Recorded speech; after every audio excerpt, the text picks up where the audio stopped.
Бизнисот разочаран откако владата ги скрати капиталните инвестиции со ребалансот на буџетот за 50 милиони евра, од првично планираните 420 на 370 милиони евра. Алармираат дека за нив изградбата на патиштата, пругите и се она што значи побрз транспорт на луѓе и стоки е приоритет и дека овие пари морало да се искористат за продуктивни цели. Сепак, кратењето од клучните проекти било очекувано, затоа што секоја година тие потфрлаат поради лошото планирање и се намалуваат со ребалансот. До крајот на јули се реализираше едва 24,5% од планираното за цела година. Кажавме дека е бројка која треба да се образложи и да видиме каде, кои се секторите кои што потфрлаат, односно кои се сегментите кои што потфрлаат во реализација на овие проекти.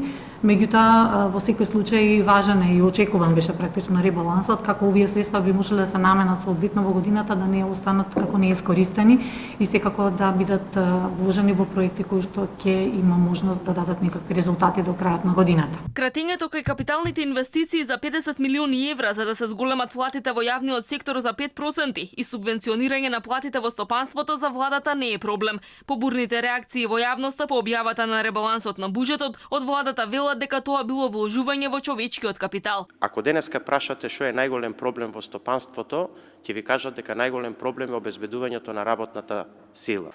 Точно тоа се обидуваме да го решиме преку мерките за кои што ги пренаменуваме парите во буџетот. Аналитичарите пак удрија по мерката за субвенционирање на платите во приватниот сектор. 6,5 милиони евра од скратените пари од капиталните инвестиции ќе се пренасочат кон фирмите што ќе ги зголемат платите од 600 до 6000 денари. Ќе плаќаат само персоналец, а државата ќе ги подмири придонесите.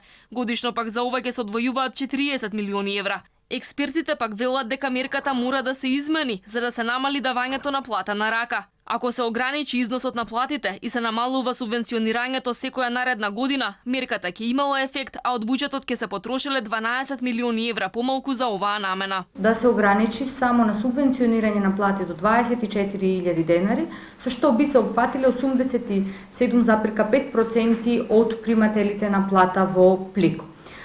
Вака дизајнирана мерката ќе даде ефект врз намалување на појавата плата во Плико, па така од 19,1% истата ќе се намали на 5,8%. За владата овој предлог е неприфатлив и покрај тоа што јавноста нагодува зошто повторно државата ќе плаќа придонеси кон државниот пензиски и фондот за здравствено осигурување наместо приватни фирми, од владата велат дека во буџетот имало пари за сите. Благодарение на добрите перформанси на буџетот, на неговата ликвидност и финансиска стабилност, владата на Северна Македонија утврди дека може да се алоцират предвидените 400 милиони денари за субституирање на придонесите и да се овозможи пораст на платите. Померката удри и до вчерашниот советник на Тевдовски во Министерството за финансии Бранимир Јовановиќ. Тој смета дека не треба да се субвенционираат високи плати како оние на менаџери, банкари и слично. Смета дека мерката би имала ефект само ако таа се однесува на вработени со плати пониски од просечната, иако гарантира дека по нејзиниот истек платите нема да се намалат.